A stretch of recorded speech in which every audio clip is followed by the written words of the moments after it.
Anyway, as we pulled into the entrance of the hospital, I passed a massive blood clot at that stage, and then the ramp got stuck on the back of the ambulance. They couldn't get me out very quickly.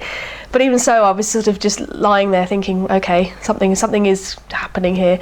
And the minute they got the ambulance door to work, as soon as the wheels on the trolley hit the ground, then there was sirens and an awful lot of people and running down the corridor, it was like something off Casualty really, and I heard someone shout, "Crash team," which sounds quite dramatic, but at the time I was thinking, crikey, crash team, who's dying? Is it me? Am I dying? I don't feel that bad. I mean, I'm in quite a lot of pain, but I don't think I'm about to die. And so we went into theatre, everything was fine. Baby was born, healthy 9.5 pounds. And then that's when really it's kind of started to go wrong. I remember a lot of activity, a lot of people in the room. I remember a sense of urgency, a lot of very serious faces, and I don't know whether it was the drugs or whether it was because I'd lost a lot of blood. I think within the first 4 hours I'd lost something like 5 litres of blood. And so whether or not that was making me drift in and out of consciousness as well. But basically from when I went in to have the C-section to the moment they decided to do the hysterectomy was 4 hours, but it seemed like half an hour. When the first thing I said to him when he ran in across the intensive care, I didn't know it was intensive care at the time, but he ran in across the room to me. And even before that, I'd kind of known something was really wrong. My first words to him was, "Phew, I'm not doing that again." And he said, "You can't," or something along those lines. And as much as that, hearing him say that was just it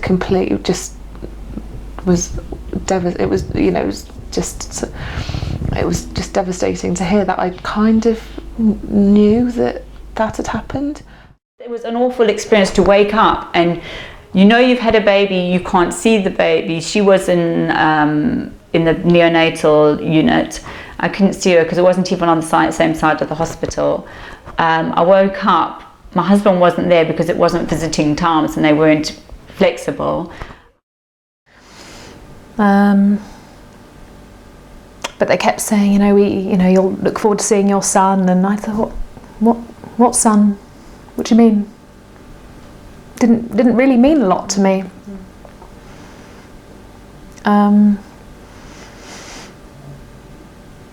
Where was he? He was in neonatal. In the same hospital? No, different hospital, a few miles away. But the nurses there were ever so good. They wrote a little diary from my son to me, and of course that got me. That got me. So he wrote about what he'd been doing that day, and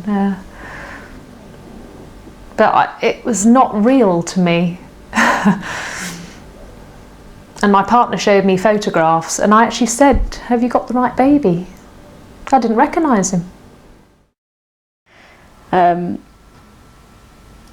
I didn't have a choice, and I think that was hard, the helplessness, thinking about the pain, because I can still remember the pain now, and I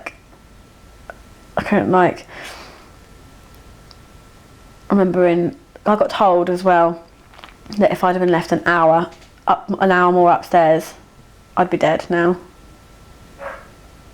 So I don't know how they managed. I think it was because sepsemia had kicked in already. So that was hard, because obviously then I would start to think, well, what if I hadn't woken up? How would they know I was dead? How would they know to help me? And the fact is, I just would have died. Nobody would have known, because my partner would have come up and just been like, "Oh, she's sleeping, bless her." Do you know, that's scary. Was it quite a shock having been in hospital for such a long time? Yeah, it was hugely emotional leaving. I can remember just getting to the waiting room and just bursting into tears, and then getting to the car and sort of having to, we've made it, I can't believe we've done it. But it was lovely, you know, being in, and it was a really special Christmas. It was a very intimate Christmas, but it was, you know, you're a lot more grateful for what you've got.